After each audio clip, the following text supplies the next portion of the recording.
Hi, my name is Dr. Barbara Schwarck, and today I'm going to talk to you about muscle testing yourself, which is really fun and it's easy to do. So basically what you do is you take your hand, and it could be either hand, and you make a ring using the tip of your thumb and either your middle finger or your index finger. Now I like to use the middle finger. And then basically what you're measuring is the response of your muscle in that finger. And the next thing that you want to do is you take the other hand, you also make a ring, and then you make two interlocking rings, okay? And you have to decide which hand is going to be the muscle that we're testing and which hand is going to be the muscle that's going to be constantly still. So eventually what you want to do is you want to pull those hands apart, and as we're measuring the muscle response of my left hand, that muscle is going to be either strong or weak. So what I'm going to do is I'm going to pull those two rings apart. And so I'm going to create a baseline for myself and say to myself, this is a strong response and this is a weak response. This is a strong response and this is a weak response. And I probably want to do this, hundreds of times, and so that I can get really comfortable in knowing what a strong response is, strong, and what a weak response is.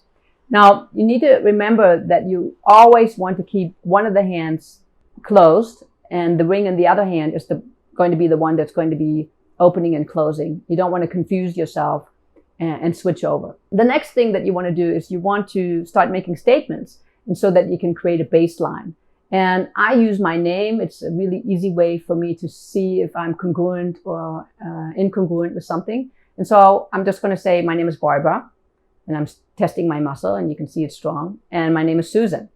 My name is Barbara. My name is Susan. And, I've done this a lot, so it's easy for me, but it will be easy for you with practice. And so you just keep saying that. I have brown hair. I have blonde hair. I live in America. I live in Israel. So voila, I have a functioning muscle test.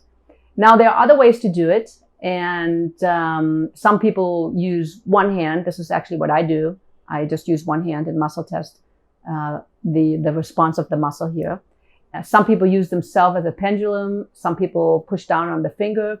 You need to find the method that works for you and get really comfortable with the method. So there's a few tips that I want to give you. One is, remember, this is a cooperative test, and you need to tell yourself that you can do it. Because if you are from the get-go telling yourself that this is not working or that you won't be able to do it, you're going to have a difficult time. And you want to make sure that you practice. I recommend that you practice maybe 5 to 10 minutes every day so that you can get really comfortable with it. And last but not least, if you have any questions, if you're curious about it, go to my website, clearintentions.net. You'll find some additional information about muscle testing. If you're interested in neuroemotional coaching, I'm happy to talk to you about that as well.